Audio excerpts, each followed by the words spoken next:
जो हमारी फोकस हम करते रहे हैं, जो हमारी एक्सपर्ट्स जो हैं, और दो मुख्तलिफ कमिटीज़ बन रही थी, फिर वो आपस में डेटा शेयर करते हैं। इसके अंदर एपिडेमोलॉजिस्ट भी हैं, इसके अंदर डेटा साइंटिस्ट भी हैं। जो प्रोजेक्शंस इनिशियली हुई थी उन प्रोजेक्शंस से हमारी जो डिज़ीज़ स्प्रेड है वो कम हुई है, जो एज अ कॉन्सिक्वेंस उसके ऊपर जो है हमारा जो हॉस्पिटल्स पे लोड आया है, जो आईसीयूज़ पे, वेंटिलेटर्स पे लोड आया है, वो कम हुआ है। एंड डेथ्स जो हैं अल्हम्दुलिल्लाह जो फोकास्ट थी उससे कम हुई है। हाउएवर हम जहाँ पर हैं वहाँ पे डिज़ीज़ स्प्रेड अभी भी बढ़ रहा है। हमारे जो नंबर ऑफ़ पेशेंट्स जो वेंटिलेटर्स के ऊपर हैं उनमें भी इजाफ़ा हो रहा है, और हमने देखा है कि हमारी जो मोर्टेलिटी है उसके अंदर भी हमें इजाफ़ा देखने के लिए नज़र आया है। सो ये तो दुरुस्त है कि जितनी शुरू में पॉसिबिलिटी थी और उसके बाद जो एक्शंस लिए गए, जो चेंजेस की गई उसकी वजह से, और वो हुकूमत ने तो आसान वाला काम किया था, असल मुश्किल वाला काम तो पाकिस्तान की आवाम कर रही है, कौम कर रही है। और उन्होंने जो एक्शंस लिए, और या इन सम केसेस जो उन्होंने एक्शंस नहीं लिए, यानी उन्होंने अपने ऊपर बंदिशें लगाई, तो उससे वो डिज़ीज़ स्प्रेड कंट्रोल ज़रूर हुई है। लेकिन इसका मतलब ये नहीं कि ये मसला अब हमारे लिए ख़त्म हो गया है और अब हम रिलैक्स कर सकते हैं और आगे जा सकते हैं। तो पहली बात तो ये मैं रिकॉर्ड करना चाहता था। हमारा असेसमेंट चलता रहता है। हमारी आज एक ब्रीफ असेसमेंट का सेशन हुआ है। असेसमेंट मैं कर रहा हूँ कि फोरकास्ट किया आगे कि अगला 1 माह और अगले 2 माह जो हैं उसके अंदर हमें डिजीज़ स्प्रेड और उससे कॉन्सिक्वेंशियल रिक्वायरमेंट्स कैसे नज़र आती हैं। हमने एक मॉडल बनाया था, वो अब हमारा इंटीग्रेट हो गया। जो डिमांड और सप्लाई का मॉडल है वो इंटीग्रेट हो गया है। तो जो फोरकास्ट हमारी होती है उसके ऊपर डिबेट करके जब हम फाइनल करते हैं कि अच्छा जी this is the progression of the disease that we see, और उससे कॉन्सिक्वेंशियल जो हमारी नीड्स जनरेट होती हैं वो डायरेक्टली उससे जो सप्लाई नीड्स हैं, हमें कितनी टेस्टिंग किट्स की ज़रूरत है, हमारी कितनी लैब्स ने ऑपरेट करना है, हमें उसके लिए चलाने के लिए मैन पावर कितनी रिक्वायरमेंट है, हमें वेंटिलेटर्स की कितनी ज़रूरत पड़ेगी, एट्सेट्रा एट्सेट्रा, वो सब अब इंटीग्रेट हो गया इनटू अ सिंगल सिस्टम। सो साथ साथ हम वो भी करते जा रहे हैं। जैसे मैंने कहा कि आज एक निस्बतन शॉर्ट सेशन हुआ था, कल जो है हम ज़्यादा उसको तफसीली सेशन करने जा रहे हैं, जिसके अंदर हम and we will keep revisiting, but जो एक मेन हमारा फोरकास्ट है for the month of May, Ramzan and Eid तक का जो प्रोजेक्शन है वो हम कल फाइनलाइज कर लेंगे। दूसरी चीज़ जो है, जो हम सिर्फ पाकिस्तान नहीं है, वो सारी दुनिया के अंदर ये हो रहा है कि because the disease is here, और एक्सपेक्टेशन यही है कि वायरस म्यूटेट हो सकता है, बट उसकी म्यूटेशन के ऊपर इंसानों का कोई कंट्रोल नहीं है। वैक्सीनेशन जो है वो इस वक्त नियर फ्यूचर के अंदर कोई ऐसी चीज़ नहीं है जिससे हमें सर्टेनिटी मिले कि कोई वैक्सीन अवेलेबल हो जाएगी। देयरफॉर ये ऐसा लगता है कि हमें इस बीमारी के साथ कुछ अरसे तक रहना पड़ेगा। सो अगर रहना है तो ये जो इनिशियल रिस्पांस था कि जब आपकी स्ट्रैटेजी फाइन ट्यून ना हो, आपकी materials and supplies line up ना हुए हों, आपकी जो हेल्थ सिस्टम है उसने गियर अप ना किया हो, तो वो एक across the board broad restrictions जो हैं वो वाहिद ऑप्शन थी और वो ऑप्शन एक्सरसाइज कर दी गई। लेकिन अब जो आगे जाना है वो, जैसे मैंने कहा, तकरीबन तमाम ममालिक के अंदर जिसको हम लोग TTQ कहते हैं, testing, tracking and quarantine strategy, smart lockdown का भी लफ्ज़ यूज़ होता है, उसका हमने पूरा एक खाका तैयार कर दिया। एग्जैक्टली जो टेस्टिंग की साइड है उसको तो पहले ही हम काफ़ी वेल डिफाइन कर चुके थे, और इसके अंदर क्या क्या चीज़ें शामिल हैं टेस्टिंग के अंदर।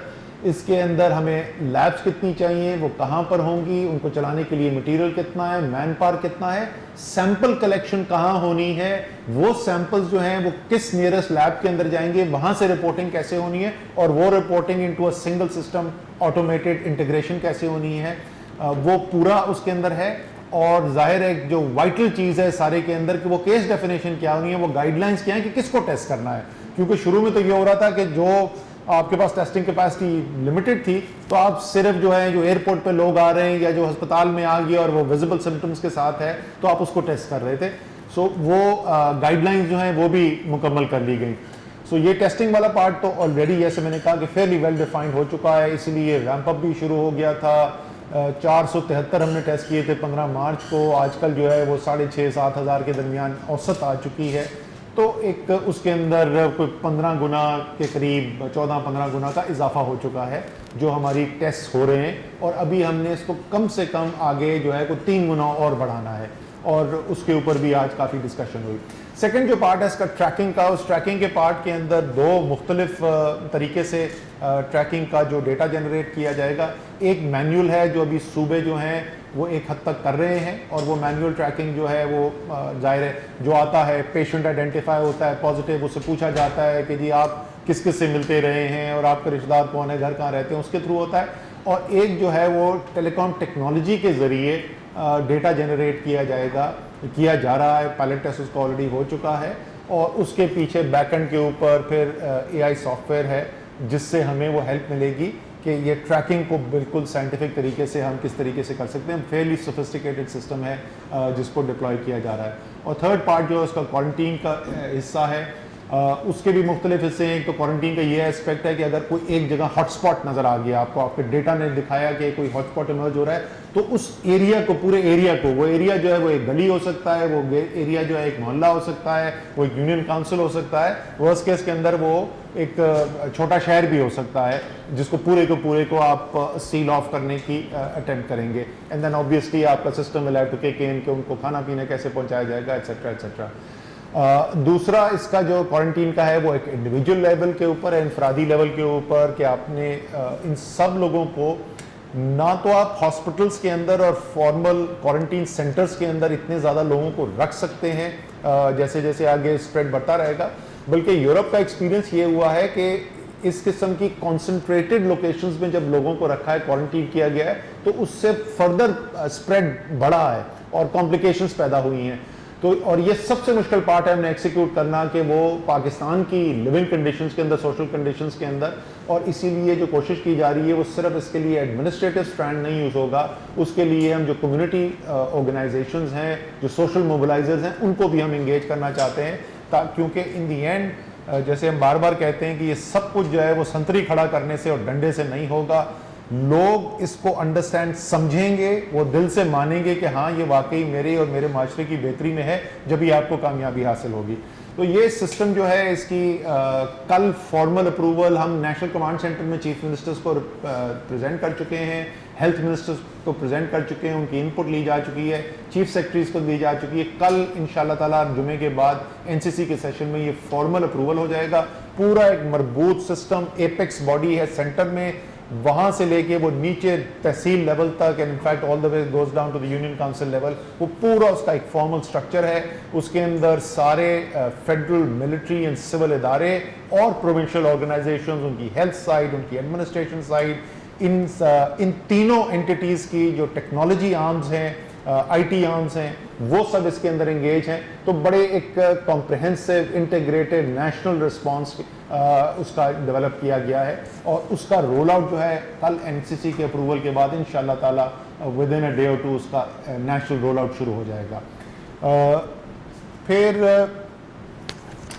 2-3 और सिर्फ मैं आपको बातें बताऊंगा, देन फॉर द क्वेश्चंस। एहसास प्रोग्राम, ये कल तक जो सूरत हाल आ गई थी उसमें 54,37,000 खानदानों को 65 अरब रुपया डिस्ट्रीब्यूट हो चुका था। ये मॉन्यूमेंटल टास्क है, absolutely mind boggling the scale of this. 54 lakh खानदानों तक रीच करना।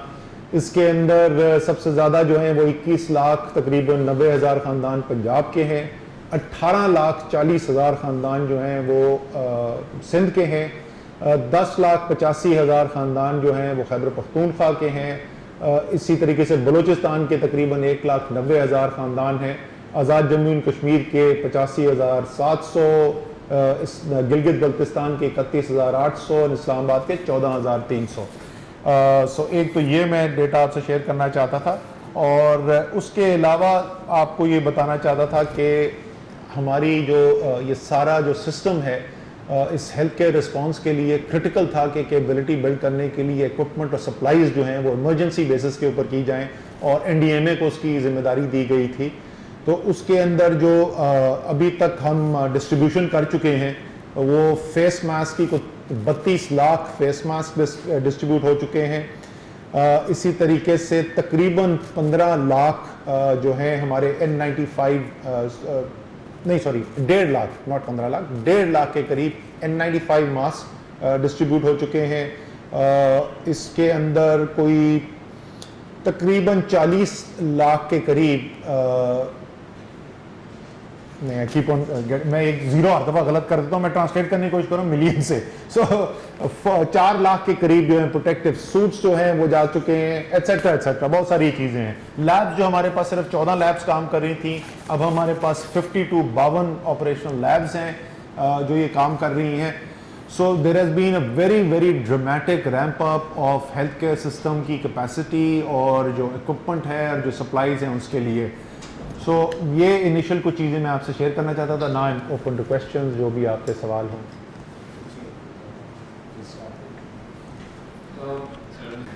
एक तो ये है सर कि टेस्टिंग जो हो रही है पाकिस्तान में उसकी स्केल वो नहीं है जो हम कहीं भी बाहर किसी चाइना में देख रहे हैं, जर्मनी में देख रहे हैं, साउथ कोरिया में देख रहे हैं, या यूके में देख रहे हैं, अमेरिका में देख रहे हैं।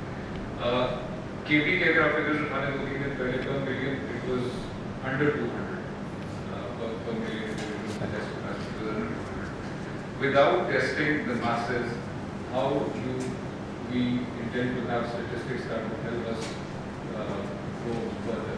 या अगर किसी रिमोट से हिंदुस्तान में केसेस आते हैं जो लोग अस्पताल जाते ही नहीं और वहीं पे उनका लाना हासिल हो जाता है, वहीं पे मॉर्बिडिटी भी आ जाती है, वो हम कैसे ट्रैक करेंगे? एक तो ये। दूसरा ये सर कि ऑन गवर्नमेंट्स बिहाफ कुछ टेक एडवांसमेंट या R&D कुछ इस तरह का चल रहा है that would make Pakistan self-sufficient in producing stuff that would help us here locally. जिस तरह ड्राफ्ट ने अप्रूवल दिए कि जो मशीनरी इस टाइम पे आना चाहे कोई बायोमेडिकल की, उनको क्लियरेंस वो जल्दी दे। इसी तरह पूरी दुनिया में भी रोबोट्स यूज़ हो रहे हैं, ड्रोन्स यूज़ हो रहे हैं, इस तरह की और टेक्नोलॉजीज यूज़ हो रही है। उनको अगर पाकिस्तान में इस तरह की स्पेशल फैसिलिटी दी जाने का इम्कान है कि वो आके ताकि ग्राउंड पे जितना स्टाफ है जो मेडिकल स्टाफ है वो कम हो जाए और इंस्टेड ऑफ द टेक्नोलॉजी से टेस्टिंग कम हुई है, बिल्कुल कम हुई है, बहुत ज़्यादा कम हुई है। But the health care system and the resources का there is just simply no comparison. हमारे जो कंपेरेबल पूल है जिसमें भी अमूमन आजकल अक्सर हम ज़्यादातर चीज़ों में specially when it comes to the social sectors, education, health वगैरह पे आते हैं तो हम पीछे ही होते हैं सारे, वो साउथ एशिया है। साउथ एशिया में इस वक्त highest number of test per million population Pakistan में, we are ahead of India. ये बड़ी रेयर फिनोमेना है कि कोई सोशल सेक्टर की फील्ड के अंदर हम इंडिया से ज़्यादा काम कर रहे हो। We are continuing to ramp up. जहाँ तक आपने कहा कि ये हमें कैसे पता चलेगा कि कोहिस्तान में अगर कोई अस्पताल में पहुँचने से पहले अगर किसी की डेथ हो गई, तो इसके अंदर इन दी एंड पाकिस्तान के अंदर वो डेथ सर्टिफिकेट आता है, वो आपको करना होता है। पहले भी फेयरली रिगरस कैप्चर हो रहा था, बट हमने एक्चुअली 2 दिन पहले एक और फैसला किया यहाँ पर NCOC के अंदर डिस्कशन के बाद, क्योंकि अखबार में कुछ रिपोर्ट्स आई थी, कराची से रिपोर्ट आई थी, फैसल एदी को किसी ने कोट किया हुआ था कि पता नहीं 300 या 400 लाशें आ गई हैं और वो कोविड थी। एंड उनसे पूछा गया कि तो कैसे आपको पता चला कोविड, तो उन्होंने कहा मेरा ख्याल है। तो उसके बाद मैंने ज़फ़र मिर्ज़ा साहब से कहा था कि अज़रा पेचियो हेल्थ मिनिस्टर सिंध से कांटेक्ट करें, वो समझ लिया उनसे। उन्होंने कहा कि उसमें से पोटेंशियली 15 केस ऐसे थे जो हो सकता है कोविड के हों, बाकी तो डेफिनेटली नहीं थे। बट हमने उसके बाद उनसे कंसल्टेशन के बाद पूरे पाकिस्तान के लिए और भी रिजेक्ट कर दिया है। So now even if a dead body comes in, even then there is a test which is being carried out. So there is very very little chance कि कोई डेथ ऐसी हो जो अनडिटेक्टेड हो। क्या हमारे पाकिस्तान के अंदर अनडिटेक्टेड पॉजिटिव केसेस होंगे? एब्सोल्युटली यस, और बहुत होंगे, इसमें कोई शक नहीं है। बिकॉज अब तो ग्लोबल डेटा भी आ गया है, एटलीस्ट 25 से 30% जो है वो एसिम्टोमेटिक होते हैं, तो उसमें तो कोई शक नहीं। लेकिन डेथ्स का data in our opinion, because that's absolutely vital to our decision making, हमारी सारी डिसीजन मेकिंग, बार बार मैं इनको रिमाइंड कराता हूँ, उसकी बुनियाद ही accuracy of the death data है। So we are very conscious about that. आपने पूछा कि लोकल प्रोडक्शन तो बिल्कुल जी, 2 जो सबसे क्रिटिकल चीज़ें हैं, ज़्यादातर चीज़ें मास्क, ये हमारा तो पाकिस्तान टेक्सटाइल मुल्क है, तो वो तो हमारे लिए बड़ा सैनिटाइज़र हम एक्सपोर्ट कर सकते हैं, हम मास्क एक्सपोर्ट कर सकते हैं, हम क्लोरोक्विन एक्सपोर्ट कर सकते हैं, एटसेट्रा एटसेट्रा। जो दो चीज़ें जिसमें सबसे ज़्यादा प्रॉब्लम आ रहा है, और सिर्फ हमें नहीं, दुनिया में प्रॉब्लम आ रहा है, N95 मास्क और ventilators. Again in the immediate very short run तो हम नहीं लोकल वो मैन्युफैक्चरिंग से नहीं पुल कर सकते। So we are continuing to try and acquire these things as much as we can, but at the same time बड़ा ही एक फास्ट ट्रैक एक्सेलरेटेड 2 दफ़ा हम ड्रैप को यहाँ पे बुला चुके हैं। उनका जो अप्रूवल प्रोसेस है उसका रिगर नहीं हम कम करना चाहते। ये नहीं हम करना चाहते कि वो जस्ट बनाने के लिए हम कोई चीज़ बन जाए और बाद में पता चले कि ये तो actually was defective. So without compromising on quality जो रेड टेप कट करना है वो हमने करवा दिया है, और दोनों के अंदर प्रोग्रेस हो रही है। 3 वेंट डिज़ाइन अप्रूव हो चुके हैं, अब उसकी मैन्युफैक्चरिंग और उस स्टेज के ऊपर उसका काम किया जा रहा है। एंड सिमिलरली N95 के ऊपर they have not been able to get the 95% level, they have not been able to hit it, but उनका हमने टेस्ट किया है, they starting to get close to it, work is going on and we are hoping कि इन दोनों के अंदर भी हमारे पास ये कैपेबिलिटी आ जाएगी। अच्छा, मेरे से ये क्वेश्चन है, आज नमहा साहब बात कर रहे थे कि जो हमारे बिजनेसेस हैं उनको हेल्प करने की, जो आपके छोटे बिजनेसेस हैं, तो और उन्होंने साथ ये भी मेंशन किया था कि वो रजिस्टर्ड नहीं हुए बहुत से, तो उनको किस तरह आप ट्रेस करने का इरादा रखते हैं कि अगर उनकी रजिस्ट्रेशन नहीं हुई तो उनकी हेल्प कैसे? ये बहुत बड़ा मसला है, और हमारी जिस तरीके से वो कह रहे थे ना कि इस क्राइसिस को देखते हुए हमें ये भी कोशिश करनी चाहिए कि हम अपनी टेक्नोलॉजी अपग्रेड करें और लोकल मैन्युफैक्चरिंग कैपेसिटी अपग्रेड करें, हेल्थ सिस्टम अपग्रेड करें। इसी तरीके से एक बहुत बड़ा जो इसका दोबारा से रिमाइंडर है कि जो हमारी इतनी एक्सट्रीमली वीक डॉक्यूमेंटेशन है, उससे एक क्राइसिस सिचुएशन के अंदर लोगों की मदद करने में कितनी प्रॉब्लम्स आती हैं। और ये प्रॉब्लम दोनों लेवल के ऊपर है, ये छोटे कारोबार के लेवल के ऊपर भी है, और ये जो वल्नरेबल सेगमेंट्स ऑफ पॉपुलेशन है उनके लेवल के ऊपर भी है। क्योंकि जो सबसे गरीब तरीन है वो तो ओवर द ईयर्स वो नेशनल रजिस्टर बन गया है, और आपके पास उनका फिर भी डेटाबेस मौजूद है, लेकिन ये जो सफ़ेद पोश तबका, जो लोअर मिडिल क्लास या just above the poverty line वाला तबका है, उसकी डॉक्यूमेंटेशन इंतहाई वीक है। इसी तरीके से जो लेबर फोर्स है उसमें से 76% लेबर फोर्स जो है वो अनडॉक्यूमेंटेड सेक्टर के अंदर काम कर रही है। सो ये as soon as this crisis is over, this is एक ये ऐसा एरिया जिसमें हमें बहुत काम करने की ज़रूरत है।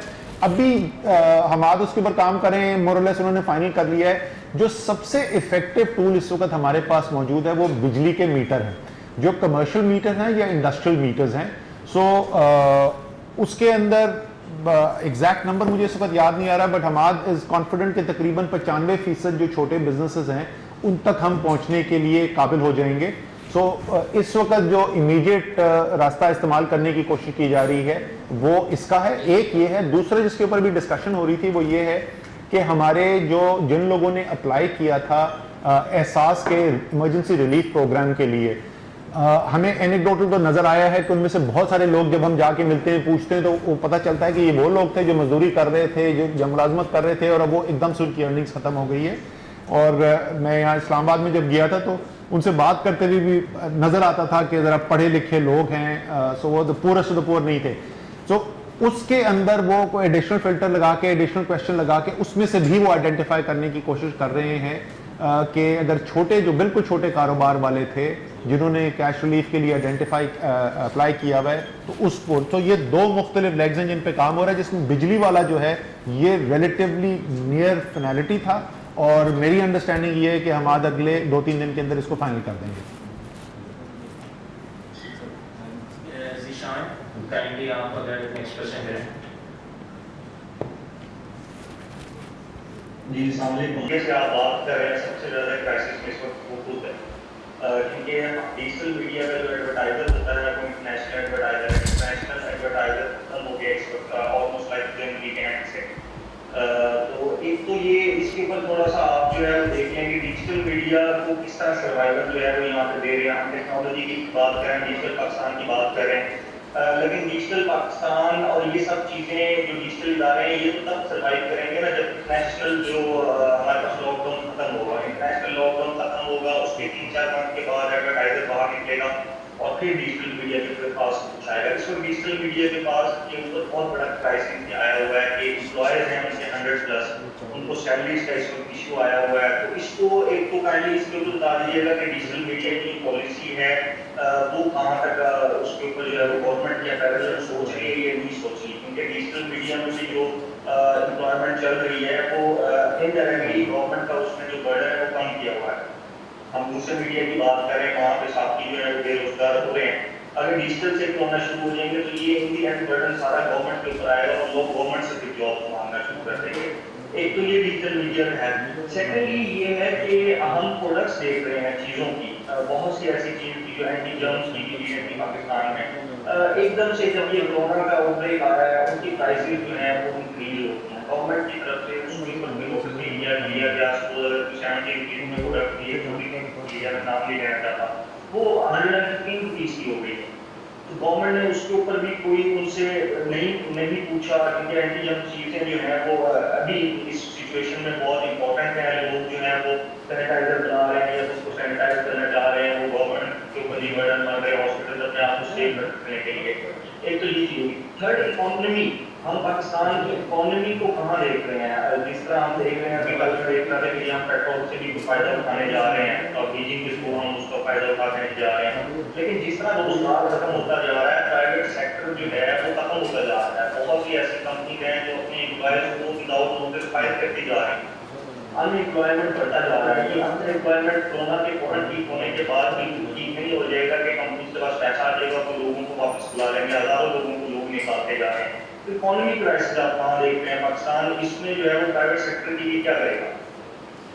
आप लोग तो डिबेट फॉलो करते, मुझसे ज़्यादा आप लोग फॉलो करते हो। हुआ ये कि जिस वक्त ये क्राइसिस अनफोल्ड होना शुरू हुआ ना, और वो आज तक भी एक काफ़ी हद तक ये रियलिटी है कि आपका जो प्रिंट मीडिया था, आपका जो इलेक्ट्रॉनिक मीडिया था, मैं सोशल मीडिया का मुझे इतना नहीं पता कि वहाँ पर क्या ट्रेंड था, in fact I be very curious to know कि उधर क्या हो रहा था। वो ये सारा इशू जो है वो यूनिडायमेंशनल प्रेजेंट किया गया, यानी बीमारी है, खतरनाक है, उसका फैलाव रोकना है, एट एनी कॉस्ट रोकना है, राइट? सो जिसने कहा कि कल बंद कर दो, सब बंद कर दो, वो हीरो, और जिसने कहा कि यार इसमें जरा सा एक दूसरा पहलू भी देखने की जरूरत है, इसमें करोड़ों लोगों की जिंदगी, रोजगार भी शामिल है, और जैसे आपने कहा कि ये बहुत आपने इंपॉर्टेंट बात की है जिसको लोगों को समझ में नहीं आती है। ये जो छोटे बिजनेसेस है ना, ये सिर्फ डिजिटल मीडिया की नहीं, क्या जीशान आपका नाम है? हाँ जीशान, ये सिर्फ डिजिटल मीडिया नहीं है, बहुत प्राइवेट सेक्टर छोटे ऐसे हैं जो खुदा ना खास्ता गिरेंगे तो फिर वापस उठ ही नहीं सकेंगे, एंड देयरफॉर उन्होंने जो एम्प्लॉयमेंट क्रिएट की हुई थी that will be lost for ever, and हमें लगेंगे 2 साल और 3 साल उसको दोबारा क्रिएट करते हुए, राइट? सो इसमें तो फ्रैंकली आप लोगों का भी बहुत, it's got nothing do with इस पॉलिटिकल पार्टी के व्यू को सपोर्ट करना या उस पॉलिटिकल पार्टी के व्यू को सपोर्ट करना, बट मेरे ख्याल में जो पार्टिसिपेंट्स हैं, जो ओपिनियन मेकर्स हैं, जो डिस्ट्रीब्यूशन ऑफ कंटेंट को कंट्रोल करते हैं या जिनके थ्रू डिस्ट्रीब्यूशन होती है कंटेंट की, ये पाकिस्तान के लिए बहुत ज़रूरी है कि इस डिबेट को बैलेंस तरीके से फ्रेम किया जाए और इसके दोनों पहलू सामने रखे जाएं। मैंने ये भी सुनने को मिला मुझे कि जी भूख से कोई नहीं मरेगा पाकिस्तान में, इंशाल्लाह ताला नहीं मरेगा। पाकिस्तान अपनी गंदम भी बनाता है, हमारा चावल भी अपना होता है, पाकिस्तानी मुखैर भी हैं, पाकिस्तानी दर्द रखने वाले लोग भी हैं। लेकिन पहली बात तो सिर्फ आपको ये बता दूं, आज आप लोगों ने शायद आपकी नज़र से गुजरा हो, वर्ल्ड फूड प्रोग्राम ने कहा है कि पेंडेमिक से ज़्यादा जितने लोग मरेंगे उससे ज़्यादा हमें डर ये है कि भूख से मर जाएंगे। ये वर्ल्ड फूड प्रोग्राम कह रहा है, उसका कोई तरीके इंसाफ से ताल्लुक नहीं है, वो पाकिस्तानी भी नहीं है।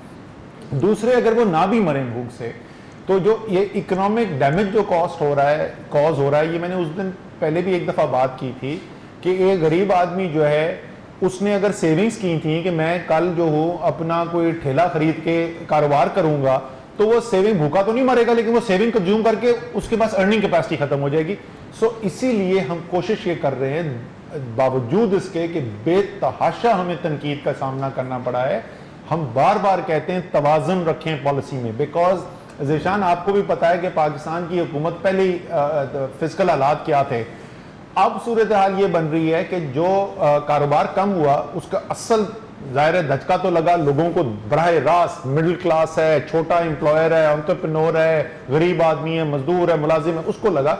लेकिन मजमूई तौर पे रियासत के साथ क्या हुआ, हमारी तकरीबन जो है इस वक्त रेवेन्यू उसमें 30% की कमी आई है 2 माह पहले जो सूरत हाल थी। 30% का मतलब हो गया कि सालाना अगर मैं अपने रेवेन्यू को देखूं तो मेरा तकरीबन 1400 से 1500 अरब रुपए का नुकसान हो गया, 30 से 35% का लॉस है। सो इस सूरत हाल के अंदर हुकूमत बेल आउट्स कितने कर सकती है, तो हमें बहैसियत मुआशरा, बहैसियत मुल्क रास्ता निकालना पड़ेगा कि लोग अपना रोजगार जारी रख सकें, लेकिन साथ साथ हम बीमारी के फैलाव को भी महदूद कर सकें, खत्म नहीं कर सकें। कोई दुनिया में किसी ने जिसने लॉकडाउन भी किया उसने खत्म नहीं किया। वहां पे यूके के अंदर, इटली के अंदर, इटली को लॉकडाउन हुए भी कितना अर्सा हो गया, इटली तो मेरे ख्याल में 2 महीने पहले उन्होंने लॉकडाउन किया था, आज भी उनकी हलाकतें जो है हंड्रेड्स के अंदर जा रही हैं। यूके के अंदर 700 800 बंदा, अमेरिका में 2 हजार बंदा मर रहा है। सो हमने बैलेंस डिसीजन मेकिंग करनी है। और ये जो दूसरा वाला पार्ट है इसमें भी आप लोगों का बड़ा क्रिटिकल रोल है। जितना हम सब लोग अपनी इनफरादी कैपेसिटी में एहतियाती तदाबीर फॉलो करेंगे उतनी ही ये मुमकिन हो सकेगा कि हम मईशत का पहिया चलता रहने दें और लोग अपना रोजगार कमा सकें। जो आपने दूसरी बातें की थी डिजिटल मीडिया सपोर्ट की, सच्ची बात है मैंने इसके ऊपर अभी तक स्पेसिफिकली डिजिटल मीडिया के बारे में नहीं सुना। ये आपने अरसलान, आपने ये नेक्स्ट हमारी मीटिंग के अंदर प्लीज टेबल करना है, क्योंकि हम बाकी सारे बिजनेसेस को देख रहे हैं तो हमें इनको भी स्पेसिफिकली ये देखना होगा। एंड प्राइस इंक्रीज की जो आप बात करें यार, ये बार बार सवाल आता है बुनियादी तौर पे ये बिल्कुल लोकलाइज लेवल के ऊपर डिस्ट्रिक्ट एडमिनिस्ट्रेशन का बेसिकली प्रोविंशियल काम है। ओवरऑल प्राइस लेवल के ऊपर स्पाइक, हम जिन चीजों को ज्यादा गौर से देख रहे थे, जिसको हमने इंटरवेंशन भी की हैं, वो है खाने पीने की अशिया। वहां पे हालात कंट्रोल में रहे, सिर्फ दालों की कीमतें बढ़ी हैं निस्बतन, बाकी चीनी नहीं बढ़ी, आटा नहीं बढ़ा एक्सेट्रा। बीच में आटे की स्पाइक आने वाली थी, हमने फौरी तौर पर फैसले किए, वो दोबारा से स्मूदन आउट हो गया। बट आई कैन अंडरस्टैंड जिन चीज़ों को आप रेफर कर रहे हैं उसके अंदर प्राइस इंक्रीजेज डेफिनेटली हुई थी। एंड अगेन ये जैसे ही वो अगर आपकी डिस्ट्रीब्यूशन और तरसील का निज़ाम जो है खुलेगा, इजीली अवेलेबल होगा, तो प्राइस गाउजिंग भी नहीं हो सकती। तो उसके लिए भी ज़रूरी है कि कम से कम एक मईशत का पहिया चलता रहे। अच्छा, एक लास्ट मेरा क्विक पॉइंट है कि लेकिन जिस तरह बहुत से कंट्रीज हैं, अभी लाइक 12 कंट्रीज हैं जो बायोलॉजिकल वेपन्स में जो है वो आगे एक दूसरे से आगे जा रहे हैं, जिनसे भी कोई वायरस निकलता है पूरी दुनिया को जो है वो कंट्रोल में ले लेता है। फूड क्राइसिस भी बड़ा इंपॉर्टेंट जो है वो आगे क्राइसिस जो है वो बनने जा रहा है। तो गवर्नमेंट को मेरे ख्याल में एग्रीकल्चर के ऊपर अभी इस कोरोना आउटब्रेक से निकलने के बाद एग्रीकल्चर को ज्यादा फोकस करना चाहिए ताकि एटलीस्ट हम अपना फूड जो है वो उसकी प्रोडक्शन को बढ़ा सकें। बहुत ज़बरदस्त बात की है। आज ही दोपहर को मीटिंग हुई है प्राइम मिनिस्टर के साथ और यही बात हुई है दोनों पहलू से। एक तो फूड सिक्योरिटी के पॉइंट ऑफ व्यू से बिल्कुल वाइटल है कि हम दुनिया में क्योंकि शॉर्टेजेस नज़र आ रहे हैं इसलिए प्रेशर भी आएगा फूड के ऊपर, तो हमने सिक्योर करके रखना है कि जाने। दूसरा कि जो मईशत टर्न अराउंड करनी है उसके अंदर भी ज़राअत सबसे वाइटल रोल प्ले करेगा, क्योंकि ज़राअत जो है वो खुले मैदान के अंदर होती है। वो एक बंद कमरे की या बंद फैक्ट्री के अंदर हज़ारों मजदूर एक दूसरे के साथ काम नहीं करते। तो सबसे ज़्यादा आसानी भी है कि ज़राअत के ऊपर वायरस का असर इतना ज़्यादा नहीं है। तो बिल्कुल आप दुरुस्त कह रहे हो कि एग्रीकल्चर ही हमने आइडेंटिफाई किया जिस पर सबसे ज़्यादा फोकस करना है, क्योंकि शॉर्ट टर्म में वापस ही आने के लिए उसका किरदार बिल्कुल वाइटल है। Thank you. जस्ट एक सेकंड मैं दूंगा सजेशन आपको। मैं शायद इस चीज़ में आप ग्रुप में नहीं है कि हम इनको इस एडवर्टाइजिंग पॉलिसी फौरी तौर पे एक इस टर्म के लिए कर रहे हैं। तो उसमें सिर्फ एक रिजर्वेशन आई थी जिसको मैंने बाकी सारे डिजिटल पब्लिशर्स के ओनर से शेयर कर दिया था कि we have to register you, कहीं पे हमें रजिस्टर करना पड़ेगा आप लोगों को और कोई कैटेगरी इस तरह की बनानी पड़ेगी कि किसको कैटेगराइज कहाँ पे करना है, और उसकी आप लोगों के पास अब डेली है। वो जिस दिन आप लोग पेपर मुझे सबमिट कर देते हैं मैं इसको फिर फॉरवर्ड ले लूँगा।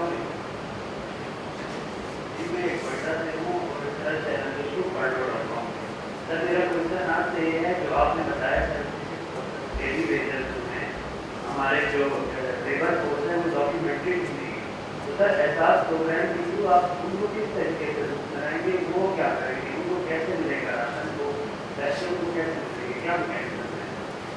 वो जिस तरह बाकी सारे पाकिस्तानी जो हैं जो हैं उनको इजाज़त थी कि एहसास प्रोग्राम के लिए वो 8171 में जाके अपनी रिक्वेस्ट डाल सके, तो वो लोग जिनकी नौकरी चली गई थी, जो उस इनफॉर्मल लेबर फोर्स का हिस्सा हैं, जो डॉक्यूमेंटेड नहीं है, तो वो भी फ्री थे। और जैसे मैंने आपको बताया कि हमें कई ऐसे लोग मिले भी हैं ज़ाती तौर पे बात करते हुए कि जी आप क्या करते हैं, तो उन्होंने कहा जी मैं फ़लाना काम करता था लेकिन अब वो बंद हो गया, या मेरी छोटी दुकान थी जहाँ पे मैं नौकरी करता था, वो दुकान इस वक्त नहीं खुल रही, तो मुझे नहीं जाने की इजाज़त। सो बहुत बड़ी तादाद इनमें से है, वो कवर हो जाएगी। मैं सिर्फ आपको नंबर दोबारा से याद दिला दूँ कि इस वक्त तकरीबन 45 और 50 लाख ख़ानदान के दरमियान है जिनको मुस्तकिल बुनियाद पे एहसास प्रोग्राम के ज़रिए जो कफ़ालत प्रोग्राम में पैसा दिया जाता है। जबकि ये जो अभी प्रोग्राम हम कर रहे हैं इसमें टारगेट जो है वो 1 करोड़ 20 लाख ख़ानदानों का है। तो 75 लाख ख़ानदान वो होंगे जो गरीब तरीन पाकिस्तानियों की फहरिस्त में नहीं है, तो इसमें एक बड़ी तादाद उनकी होगी जो उस 76% का हिस्सा है। हालात काफ़ी ख़राब हैं कोयटा सिटी के अंदर भी।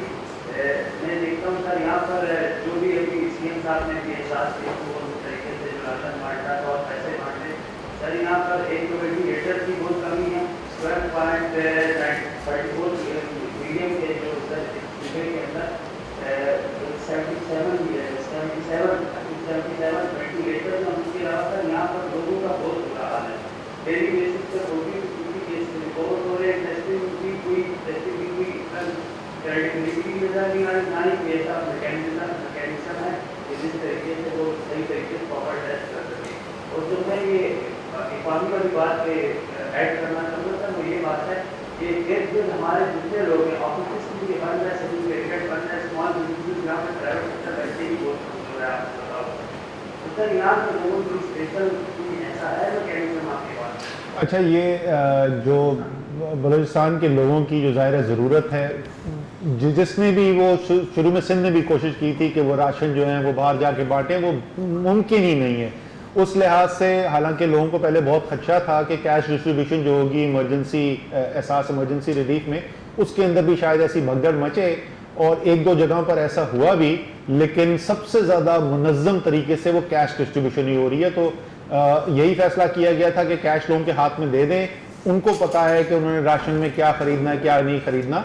बलूचिस्तान के जैसे मैंने पहले बताया 1,90,000 ख़ानदानों को अभी तक इस रिलीफ के तहत पैसा दिया जा चुका है। 2.3 अरब रुपए दिया गया है। जहाँ तक आप टेस्टिंग फैसिलिटीज़ की बात करें, वो बिल्कुल आप सही कह रहे। CM बलूचिस्तान जो है वो मुझे इस बात का एक से ज़्यादा दफ़ा वो निशानदेही कर चुके हैं।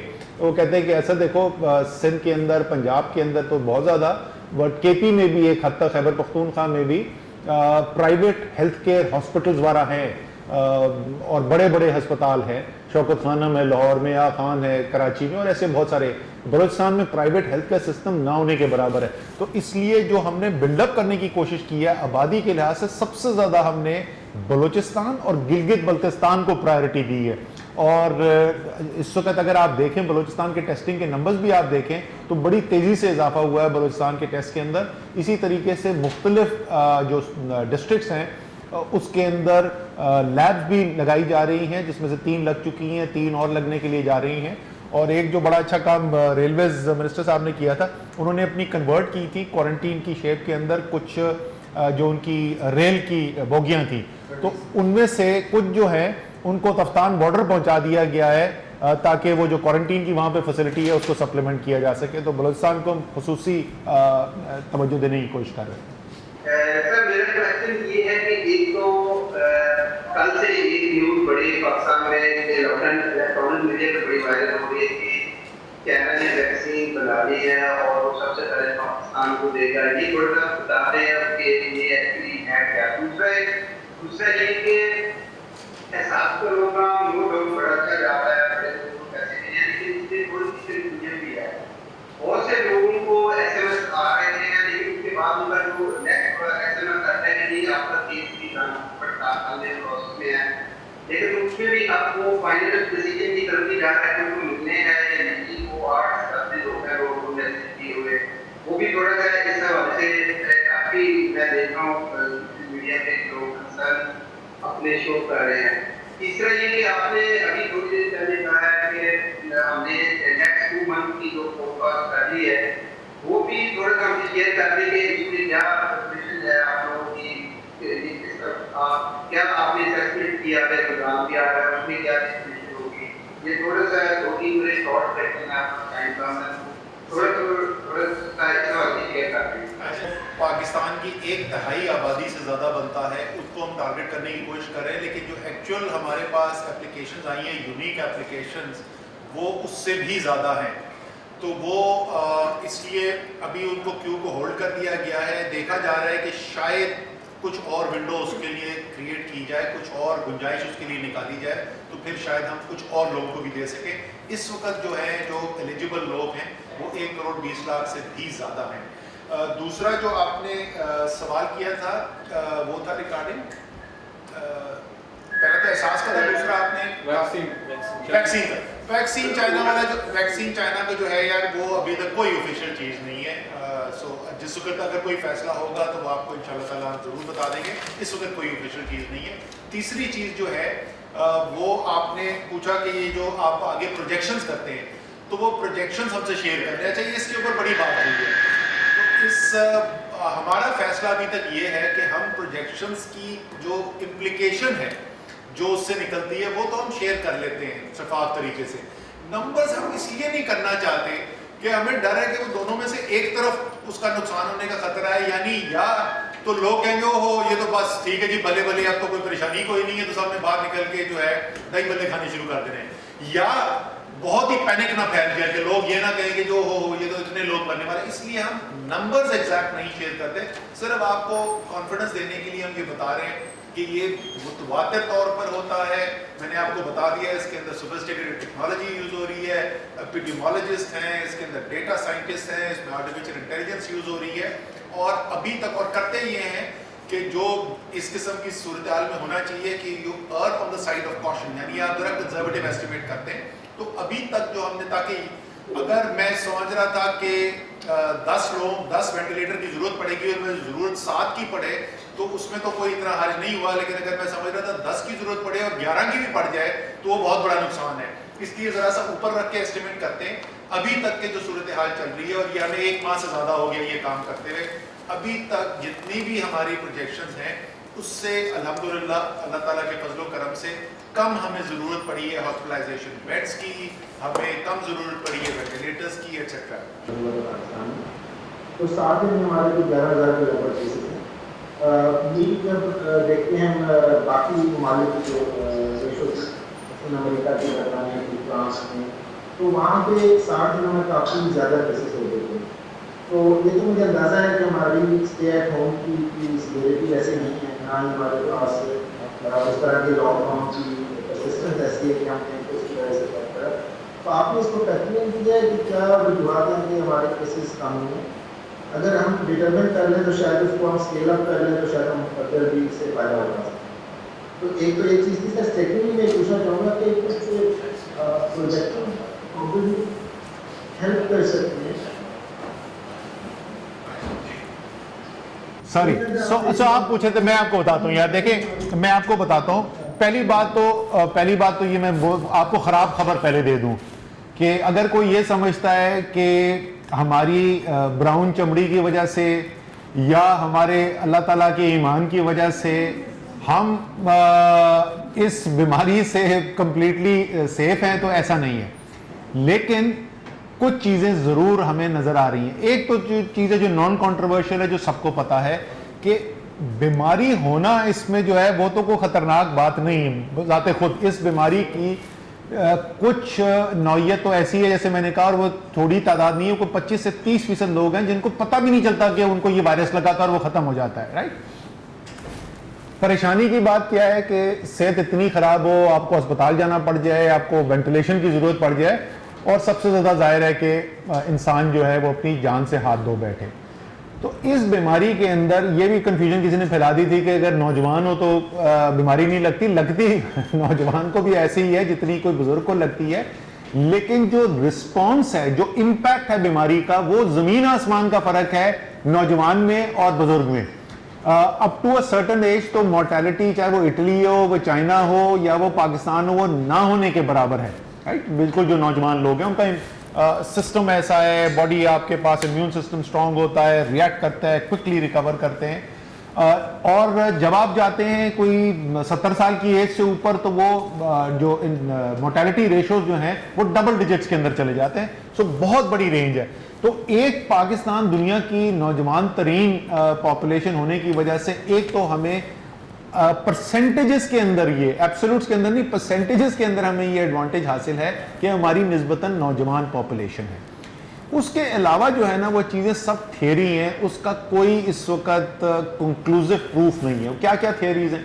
एक थियरी ये है कि जिन ममालिक के अंदर लोग हायर लेवल ऑफ डिजीज और इन्फेक्शन के साथ ज़िंदगी गुजारते हो तो उनका इम्यूनिटी लेवल हायर होता है। उसकी आसान तरीन मिसाल लोग देते हैं कि जी आपका अपना बच्चा जो है पाकिस्तान में पला बड़ा, वो जब अमेरिका जाता है पढ़ने के लिए, साल के बाद जब छुट्टी पे आता है तो उसका पहले 1 हफ्ते पेट खराब रहता है, बिकॉज इज इम्यून सिस्टम की एफिकेसी हैज गॉन डाउन।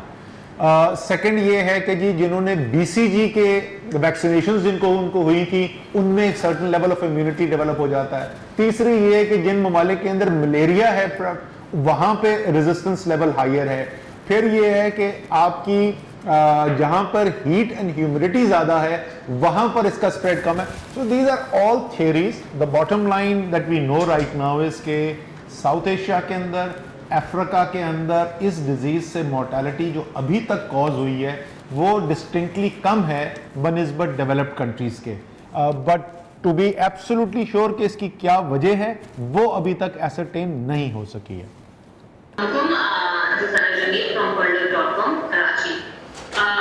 मेरा आपसे क्वेश्चन था कि आज लाहौर में भी प्रोटेस्ट हुआ है, डॉक्टर्स ने प्रेस कॉन्फ्रेंस की है and they are saying that and in fact they are endorsing the same day by the Karachi doctors they want the government to reconsider the lifting of restrictions in nursing campaign to be they're calling for stricter lockdown but also warning that coronavirus will spread if the government ने अभी act नहीं किया।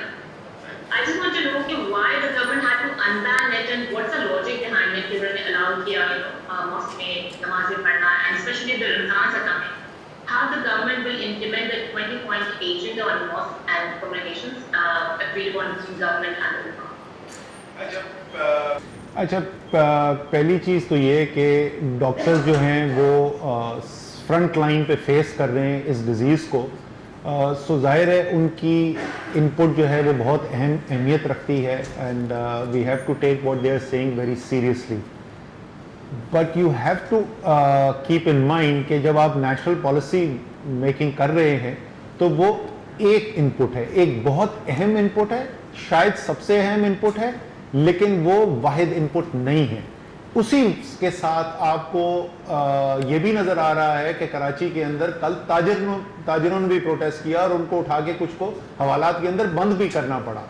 सो आपको जो national decision making करनी है, जो मैंने बिल्कुल शुरू में बोला था कि आपको बैलेंस करना है कि जो मेरी जो नेगेटिव इम्पैक्ट्स आ रहे हैं मेरी सोसाइटी के अंदर हेल्थ पॉइंट ऑफ व्यू से, economic vulnerability point of view से, उन सबको बैलेंस करके मैंने डिसीजन मेकिंग करनी है। जो मसाजिद की बात है, देखें उसके ऊपर जो थॉट प्रोसेस गया, मैं उसका हिस्सा नहीं था डायरेक्टली, वो प्रेसिडेंट साहब ने लीड किया था उस प्रोसेस को। बट थॉट प्रोसेस ये था कि लोगों को, क्योंकि आप कारोबार भी करने की इजाज़त दे रहे हैं और लोग जो हैं वो कारोबार ज़िंदगी भी चलाएंगे, लेकिन उसके लिए शर्त ये लगाई गई है कि बड़े स्ट्रिक्टली डिफाइंड SOPs हैं और उन SOPs को आप फॉलो करेंगे तो आपको ये इजाज़त होगी काम करने की। तो मस्जिद के लिए भी यही मंतक इस्तेमाल करके फैसला किया जाए कि वेल डिफाइंड SOPs हों। इसके ऊपर एक से ज़्यादा बराए मौजूद हैं और ये मैं आपको बता दूं कि इसके ऊपर डिस्कशन आज भी जारी है, इसके ऊपर आज भी जारी है। लेट्स सी कि आगे कोई डिफरेंट डिसीजन होता है या नहीं, बट बिल्कुल सही आप कह रहे हैं कि इसके ऊपर डिफरेंस ऑफ ओपिनियन एग्जिस्ट करता है। जी आपने बात की एहसास प्रोग्राम की and doctor Sami Mishra is veteran development practitioner और the work they are doing is tremendous, but regardless of this जब पाकिस्तान में इससे पहले अर्थक्वेक के टाइम पे 2010 का रिस्पांस आया, there was a declared emergency, there is a whole set of non non-profits, international non-profits, agencies हैं जो rapidly poverty alleviation के projects launch कर सकती हैं, जो आपको COVID response में assist कर सकती हैं. What is the apprehension कि those clusters are not being are being active, and why are the INGOs not being asked to step in? Secondly, very quickly, what is your take on the politics of Corona that has been going on for the last 2 months or so? ये march again from both sides. How can we put an end to it? अच्छा, पहले वाले सवाल का तो जवाब ये है यार कि जिस वक्त अर्थक्वेक हुआ था तो उस वक्त पाकिस्तान में एक इमरजेंसी आई थी और the rest of the world mobilise and try to help us. इस वक्त दुनिया के हर कोने में इमरजेंसी आई हुई है. So I am not aware of any international NGOs who have stepped up and said कि हम आके यहाँ पे काम करना चाहते हैं और हमने उनको रोका हुआ है. At least I am not aware of this. Obviously एक फिजिकल लिमिटेशन भी है बिकॉज जाहिर है nobody wants to go out right now. अपने घर से बाहर निकलने की इंटरनेशनल फ्लाइट्स के ऊपर कंट्रोल हुआ हुआ है. सो फिजिकल मोबिलाइजेशन तो वैसे भी डिफिकल्ट है. फाइनेंशियल मोबिलाइजेशन हो सकती है, लेकिन फाइनेंशियल जो इस वक्त इम्पैक्ट है वो अक्रॉस द ग्लोब है. आपने देखा होगा नंबर्स अमेरिका के अंदर अनएम्प्लॉयमेंट लेवल्स हिट कर गए हैं जो 50 साल से नहीं हुए थे. तो हर जगह पे ही फाइनेंशियल इस वक्त क्राइसिस आया हुआ है. So I am not aware of any NGOs. कोई इंडिविजुअल शायद हो जिसने कोई लार्ज स्केल हेल्प करने की कोशिश की हो, एक्सेप्ट वो जैक मा ने जो ऑफर किया था और कुछ मटेरियल भिजवाया था. दूसरे वाला आपका question was the politics of corona. चाहिए मैं बार बार इसके वो बता चुका हूँ. इस वक्त tale of two cities in it was the best of times and it was the worst of times. So there are two different realities right now as far as the corona effort is concerned.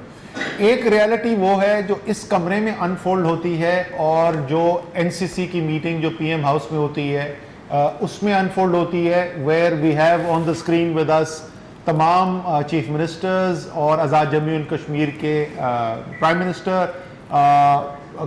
2 sessions के अंदर वो national command centre की meetings में भी आ चुके हैं. Otherwise उनके daily की बुनियाद के ऊपर 7 डेज अ वीक होती है, including Sundays. Chief secretaries line up होते हैं और हम उनके साथ डेली करते हैं. जितनी लेवल ऑफ कोऑपरेशन है, अगर आप मुझे बोलें कि as my responsibility chairing the national command centre and the central responsibility, मुझे कोई भी इस वक्त शिकायत नहीं है किसी भी पाकिस्तान की इकाई से कि वो कोऑपरेट नहीं कर रहे.